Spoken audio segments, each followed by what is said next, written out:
अगर कोई व्यक्ति कहे कि मैं अपनी सारी संपत्ति एक बेटे को दे दूंगा और बाकियों को बेदखल कर दूंगा, तो क्या यह कानूनन सही है? नमस्कार दोस्तों, मैं रिंकू सरोज। आज बात करेंगे उस मामले की जो अक्सर गांव देहात थाने अदालतों में सबसे ज्यादा झगड़ों का कारण है। अक्सर लोग कहते हैं कि यह जमीन जायदाद हमारी है, हम चाहे जिसे दें और अपने बेटे या बेटियों को बेदखल कर दें। तो क्या कानून इससे सहमत है? तो आइए आज इसी भ्रम को हम कानूनी जानकारी से तोड़ते हैं। अब आप सोच रहे होंगे नहीं, हमने तो ऐसा नहीं देखा है, हमने तो कुछ और ही देखा है।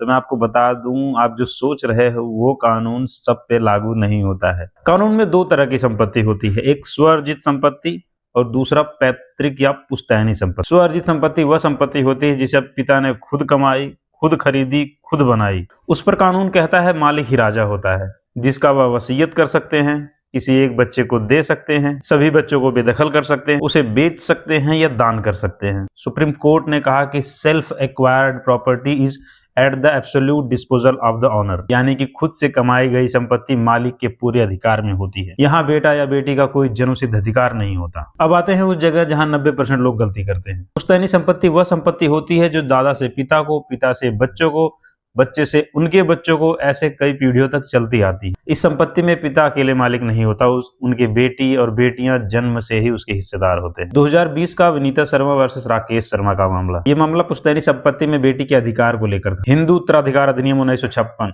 इसमें 2005 में संशोधन हुआ और इसमें कहा गया कि अब से बेटों के समान बेटियों को भी पैतृक संपत्ति में समान अधिकार मिलेगा। पर अलग अलग कोर्ट फैसले विनीता केस को भ्रमित कर रहे थे, जैसे 2016 का प्रकाश बनाम फुलवती केस। इसमें कोर्ट ने कहा कि अगर पिता की मृत्यु 2005 से पहले हो चुकी है तो बेटी को हिस्सा नहीं मिलेगा। पर 2018 के धनमा वर्सेस अमर मामले में कोर्ट ने कहा कि अगर पिता की मृत्यु 2005 से पहले हो चुकी है फिर भी बेटी को हिस्सा बराबर मिलेगा। इसी टकराव की वजह से विनीता के सुप्रीम कोर्ट पहुंचता है। सुप्रीम कोर्ट ने फैसला सुनाते हुए कहा, daughter is a co partner by birth just like a son. अधिकार 2005 से नहीं, जन्म से माना जाएगा और इसमें पिता का जीवित रहना जरूरी नहीं। पर अगर 20 दिसंबर 2004 से पहले कानूनी बंटवारा हो चुका है या कोर्ट की कोई डिक्री है तो यह दावा नहीं चलेगा। अब यहाँ एक सवाल बनता है कि मान ले किसी व्यक्ति के 3 बच्चे हैं और पारिवारिक झगड़े की वजह से उन्होंने अपनी सारी संपत्ति किसी एक बच्चे के नाम वसीयत कर दी, तो क्या बाकी दोनों बच्चे बेदखल हो जाएंगे? तो जवाब है नहीं, बिल्कुल नहीं। पैतृक या पुश्तैनी संपत्ति के मामले में अगर पिता के 3 बच्चे हैं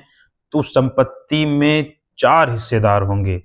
पिता अपने एक हिस्से 1/4 हिस्से का बैनामा कर सकता है, वसीयत कर सकता है, बेच सकता है, पूरी पुश्तैनी जमीन का नहीं। हर बेटे का हिस्सा कानूनन सुरक्षित होगा। सुप्रीम कोर्ट ने कहा कि father is not the absolute owner of the ancestral property, यानी कि पिता संपूर्ण पुश्तैनी जमीन का मालिक नहीं होता है। कोई कहे कि बेटा नालायक निकला इसलिए हक नहीं दूंगा, कानून कहता है नालायक होना कोई कानूनी आधार नहीं है। कानून भावना से नहीं, अधिकार से चलता है। माता पिता स्वअर्जित संपत्ति में मालिक होते हैं लेकिन पुश्तैनी संपत्ति में नहीं। यहाँ बेटा बेटी अधिकार लेकर पैदा होते हैं। सबसे पहले ये कि पिता सिर्फ अपने हिस्से की जमीन को बेचने के लिए स्वतंत्र है, न कि बच्चों के हिस्से की जमीन। और अगर ऐसा हो भी जाता है तो बच्चे बंटवारे का दावा कर सकते हैं, बिक्रीनामा को अपने हिस्से तक निरस्त करवा सकते हैं, खरीदार को सह स्वामी घोषित कर सकते हैं। अब सवाल ये बनता है कि खरीदार का क्या होगा?